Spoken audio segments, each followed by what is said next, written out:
So I want to thank all of you for your amazing service to our country. God bless our warriors. God bless our heroes from West Virginia National Guard. What a group. I love West Virginia, and I want to wish everybody a very happy Thanksgiving. We have a country that we could be very proud of. I was with the King of Saudi Arabia, and he said, "You know, sir, last year you had a country that was a dead country. We thought it was dead, and now you have the hottest country anywhere in the world." And it's true. And we're going to be having close to $20 trillion invested. That's record-setting by 10 times. Nobody's ever had anything like it. We're building plants. We're building factories, auto factories, AI plants, the whole thing with artificial intelligence. I don't know the word. I've never liked the word artificial. I don't know what artificials are. I think they ought to change the name. I've always said that's a lousy name to have.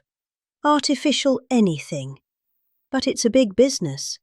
And we're building more. We're leading China by a lot. We're leading everybody by a lot. We make the best military equipment in the world, and they're ordering it at numbers that nobody's ever seen before. But we're doing better than we've ever done before. We have the stock markets just hit for the 48th time, an all-time high during the 9 months that I've been here, a little more than 9 months now. And, so we have the hottest stock market ever. That's a big thing for 401ks and all of the millions of people with jobs and 401ks. Everybody participates in that. But it's 48 times in a little bit less than 10 months. 48 times we hit an all-time high.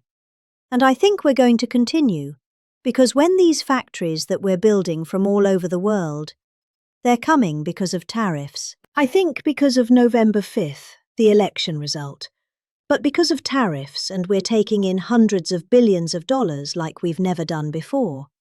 And some of that's going to go back in a form of a sort of dividend to our people, but much of it's going to go toward reducing debt. And what it really goes for, and even better than the money we're taking in, is the fact that nobody's attacking our companies and taking them out, stealing them like they've been for many years.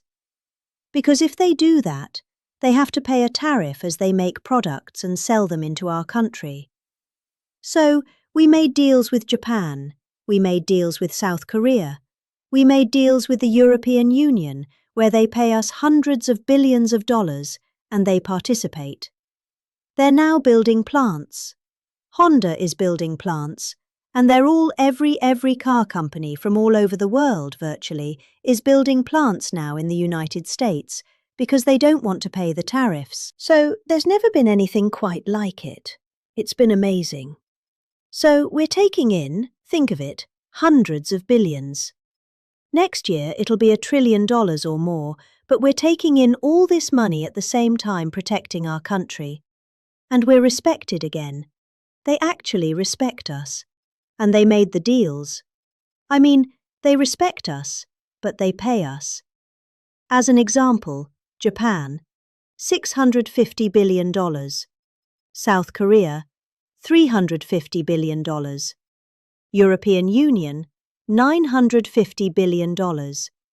And they are building plants now in the United States because they don't want to pay tariffs. So, this is one of the biggest things economically that's never happened. Nobody's ever seen anything like it. And over the next couple of years, I think we'll substantially be cutting, and maybe cutting out completely, but we'll be cutting income tax. Could be almost completely cutting it because the money we're taking in is going to be so large. And yet other countries who have been ripping us off for many, many years, and many years they've just been ripping us to shreds. China would take $600–700 billion a year, rebuild their military. And now we have a fair deal with China. We just met with presidency. We have a great relationship. We have a fair deal. We take a lot of money in the form of tariffs. But so many, even our friends, I mean, European Union, they're our friends. Japan, they're our friends. South Korea's our friends.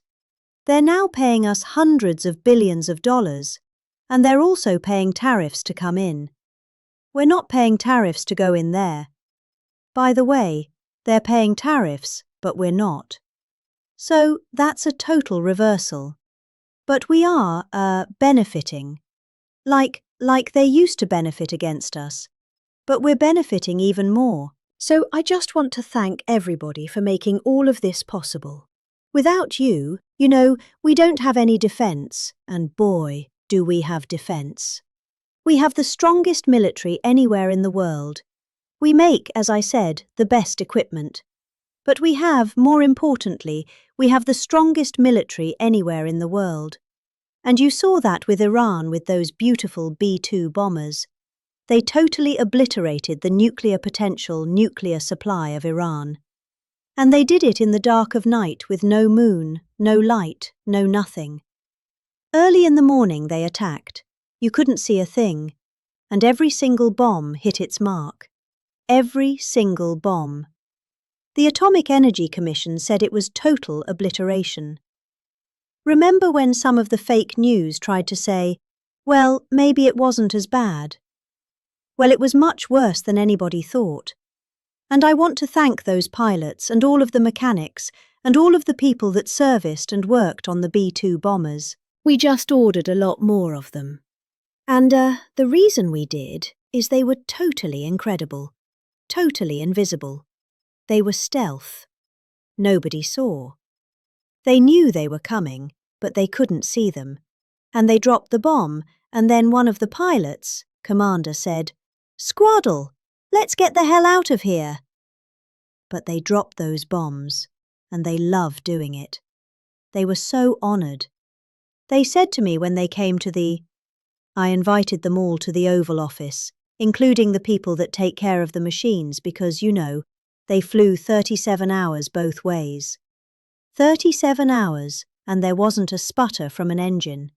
There wasn't a broken screw. There wasn't a problem. There wasn't a chipped piece of paint.